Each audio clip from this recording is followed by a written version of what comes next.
Olá pessoal, é a Prof. Jô. Eu estou aqui hoje para contar para vocês um pouquinho sobre Dalton Trevisan.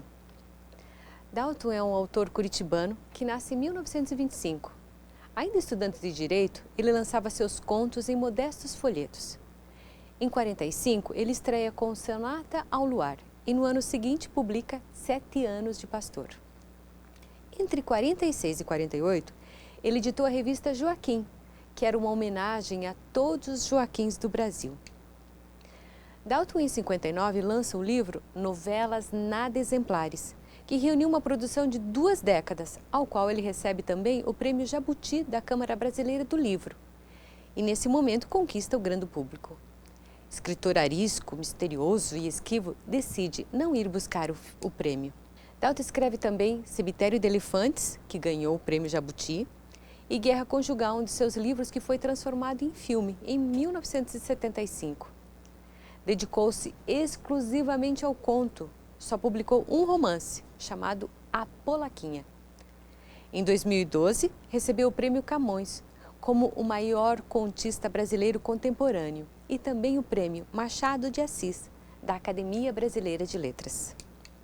Algumas obras publicadas são Cemitério de Elefantes, 1964, Morte na Praça, 1964, O Vampiro de Curitiba, 1965, Mistérios de Curitiba, 1968, A Guerra Conjugal, de 1969, Crimes, Contos Eróticos, 1984 e A Polaquinha, em 1985.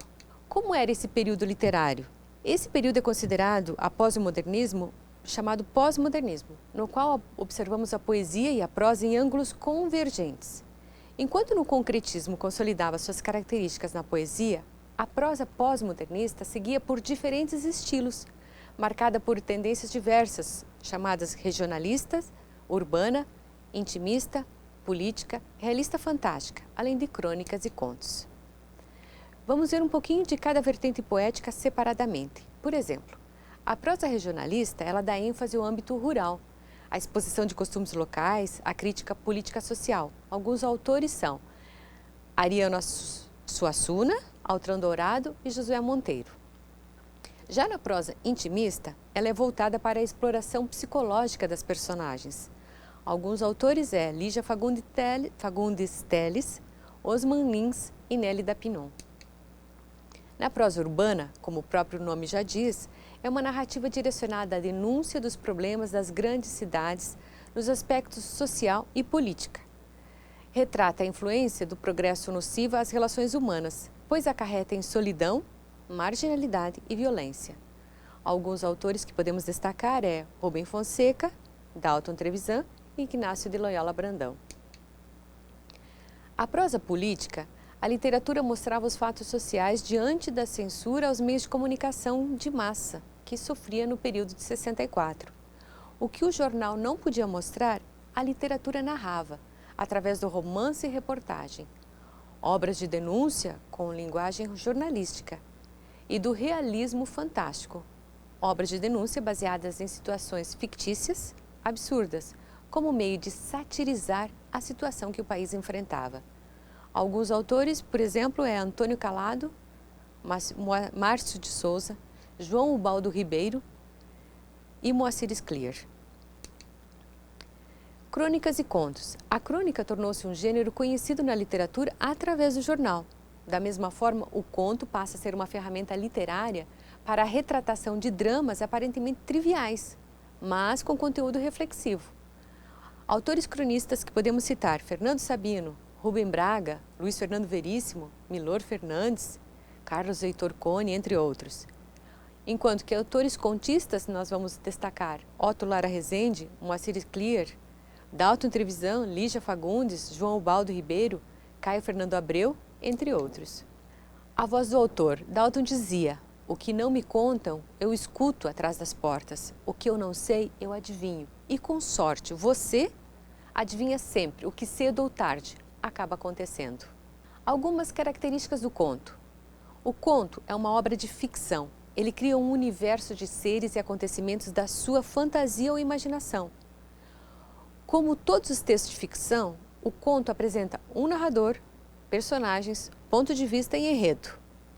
Classicamente, o conto se define pela sua pequena extensão. É mais curto que a novela ou romance. O conto tem uma estrutura fechada, ele desenvolve uma história e tem apenas um clímax.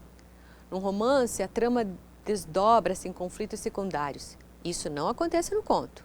No conto, ele é conciso. O conto é um gênero literário que apresenta uma grande flexibilidade, podendo se aproximar da poesia e da crônica.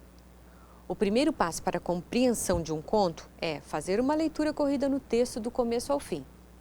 Depois, verificarmos a extensão do conto, a quantidade de parágrafos, as linhas gerais da história e a linguagem que é empregada pelo autor. Enfim, com a leitura rápida, ela serve para pegar o tom do texto. E assim, vamos a uma pequena leiturinha de um texto. Para o vestibular, essa é uma das obras que eles pedem para vocês tomarem conhecimento. Esse conto se chama O Negócio. Diante da recusa, ele ameaçou. Então, você quer o velho e não quer o moço? Olhe que eu conto. Espere um pouco, atalhou Julietinha. Eu já volto. Abriu a janela, despejou água quente na mão do negro e fugiu aos pulos. A moça foi ao boteco. Referiu tudo ao velho Abílio, mão na cabeça, barbaridade, ô neguinho safado. O vizinho não contou e o cometa nada descobriu. Mas o velho Abílio teve medo. Nunca mais se encontrou com Julietinha, cada dia mais bonita. Grande sorriso no canino de ouro, o velho Abílio propõe às donas que se abastecem de pão e banana. Como é o negócio? De cada 3, dá certo com uma. Ela sorri, não responde. Ou é uma promessa ou é uma recusa. Deus me livre, não, hoje não. Abílio interpelou a velha. Como é o negócio? Ela concordou e o que foi melhor, a filha também aceitou o trato. Com a dona Julietinha foi assim. E se chegou. Como é o negócio? Ela sorriu, olhinho baixo. Abílio espreitou o cometa a partir. Manhã cedinho, saltou a cerca. Sinal combinado. 2 batidas na porta da cozinha. A dona saiu para o quintal cuidadosa para não acordar os filhos. Ele trazia a capa de viagem, estendida na grama orvalhada. O vizinho espiou os 2. Aprendeu o sinal. Decidiu imitar a proeza. No crepúsculo, pum, pum. 2 pancadas fortes na porta. O marido em viagem, mas não era dia do Abílio. Desconfiada, a moça surgiu à janela e o vizinho repetiu. Como é o negócio? O conto encerra assim. Qual é a estrutura básica deste conto? Ele tem uma apresentação, uma complicação ou um desenvolvimento, um clímax e o desfecho. O conto quase nunca é publicado isoladamente. Geralmente ele faz parte de uma obra maior, como por exemplo o próximo conto que veremos agora, que se chama Morre Desgraçado, e faz parte do livro Guerra Conjugal, que em 1975 vira filme. Nós vamos apresentar só alguns fragmentos deste conto, que foi escrito no melhor estilo sensacionalista, por isso virou filme, e choca pela exposição da violência familiar, sobretudo física. Um coice me jogou contra a parede. Não contente, passou a mão no rosário pendurado na cabeceira, malhou a minha cabeça. Foi só conta negra por todo canto. Corra, mãe, corra que o pai te mata. Pegou a vassoura atrás da porta e me encheu de pancada. Me desviei. A criança ali nos braços, o cabo, deu no canto da mesa e se quebrou. Ai, cavala, viu o que você fez? Agora me paga. Me mate, mulher, senão você morre. Saía sangue pelo nariz e pela boca.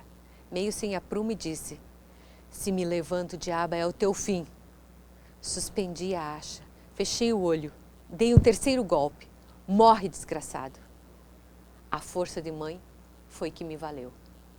Neste conto, se percebe uma agressão combinada a elementos familiares. É o próprio marido que investe contra a mulher e o filho do casal interfere. E há elementos religiosos. A mulher é surrada com um rosário, o que confere o sensacionalismo às cenas. O exagero dos detalhes reitera o tom sensacionalista. No fim, a esposa responde às agressões e luta. Atinge o ápice para matar. é o único modo de a mãe e a criança sobreviverem. E do trágico cômico passa-se a tragédia. No último período do conto diz: a força de mãe foi que me valeu. E surge com a pretensão de justificar o assassinato e de amenizar o final trágico.